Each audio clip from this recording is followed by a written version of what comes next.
The goal of the Good Life program is not just to provide you with exercises and resources so that you can de-stress at the end of your day, but to also provide you with knowledge and insight into how these processes relate and how you can better use these tools to be effective in managing your stress throughout your life.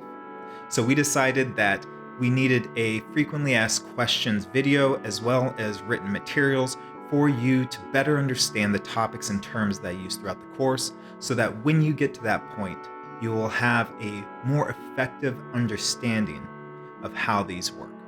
So I hope this helps you, and I hope you are able to use this course to great effectiveness.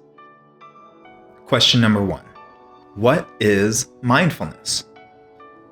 Mindfulness is the ability to be fully present and aware of what we're doing and where we are.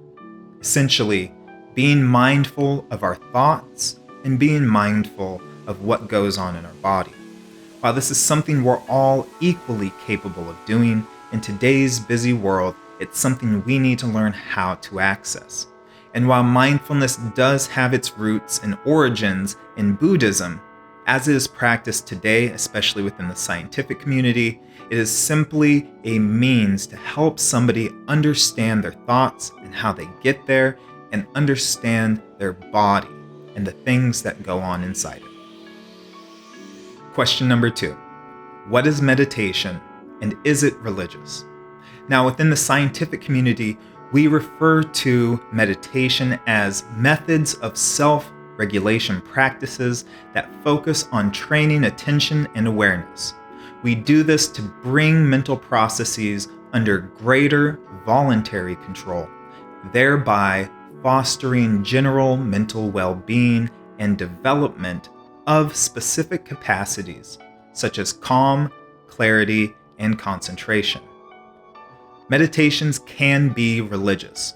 However, all of the meditations within my course are specifically non-religious. They simply seek to help you better understand how your mind works, and also to help you understand your worldview and how that impacts how you think, feel, and behave. Question number 3. What is psychophysiology? Psychophysiology is the combination of psychology, what occurs in the mind, and physiology, what occurs in the body.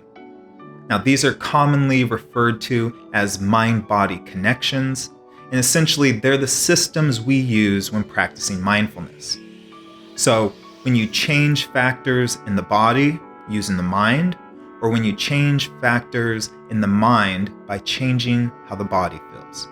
So these are mind-body connections, and this is essentially what psychophysiology is, combining these two different aspects to help us better understand how each one affects the other. Question number 4. What is stress?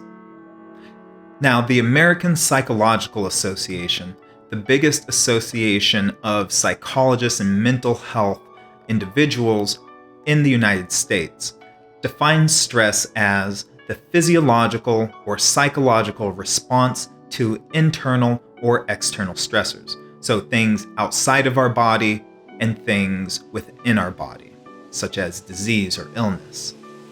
This means that stress is anything that can cause a typically negative response in our minds and bodies.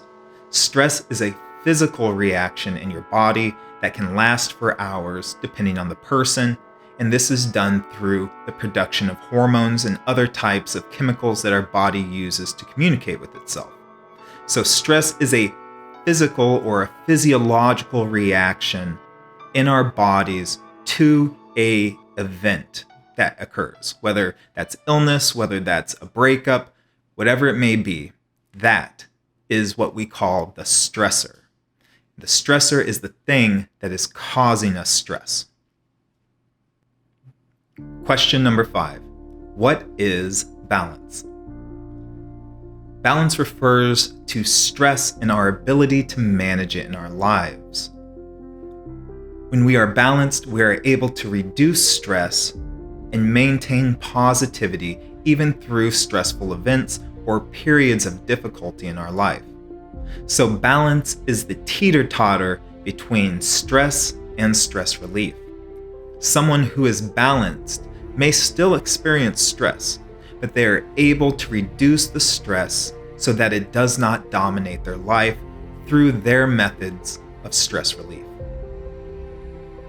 Question number 6. What is the subconscious, also known as the unconscious mind? The subconscious or unconscious is the region of the psyche containing memories, emotional conflicts, wishes, repressed impulses, and more that are not directly accessible to awareness, but that have dynamic effects on thought and behavior. Ultimately, it is the part of our mind of which we are not currently aware.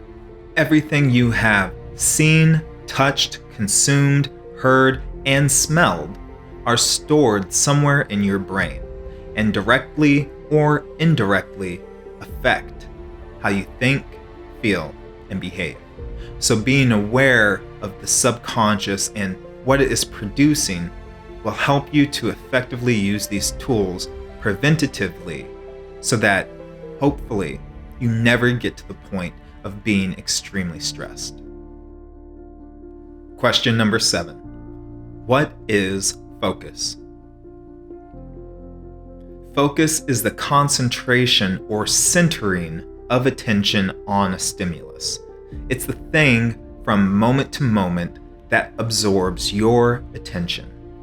Focus is one of the most impactful aspects of mental health, as what you focus on is consumed by your subconscious and arises in the conscious mind, potentially at later periods. So focus is the thing which we put our attention on from moment to moment. So for example, right now, my focus is on the camera right in front of me.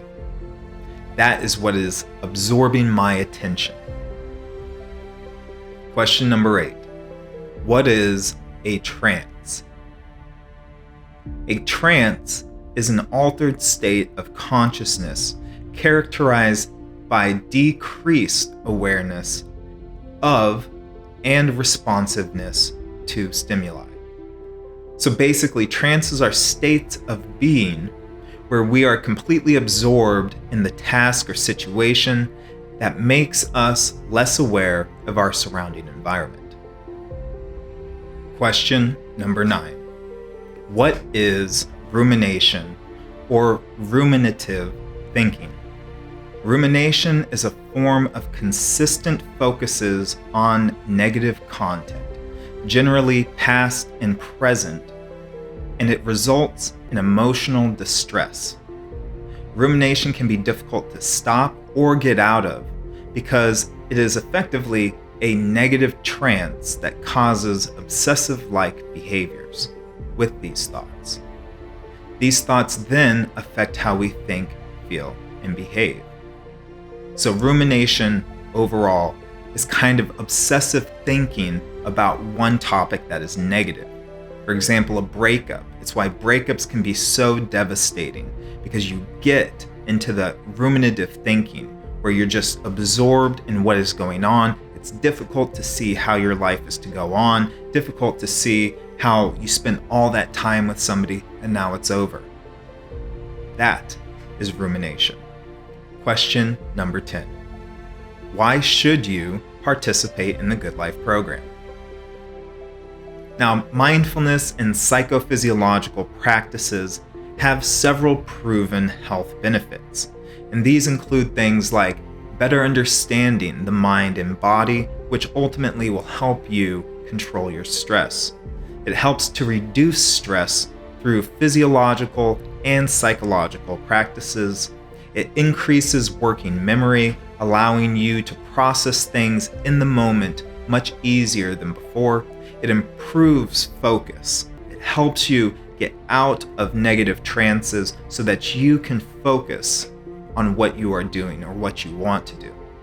It also has decreased emotional reactivity, so you are less reactive to negative events, being frustrated, being angry, being upset, or even feeling sad. And it can help increase relationship satisfaction by helping you understand your mind and body better so that you can control those negative behaviors or those negative thoughts that lead you into a rumination that can be very difficult to get out of and impact your relationships. I also hope that you will teach these different tools and give this knowledge to those that you are connected to your friends, to your family, to your spouse or your partner. These will help people and will ultimately help shore up your relationship if you are struggling to do so.